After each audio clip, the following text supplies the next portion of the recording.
inyo'y walang may pangalang Tales. Wala sa inyo ang pumatay ng tao.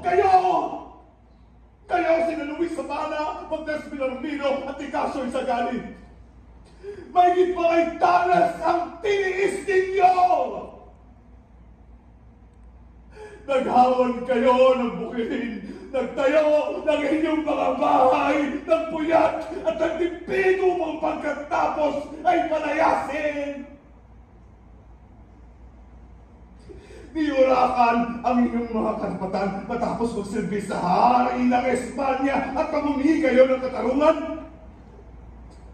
Ipinatapon kayo sa ibang bayan.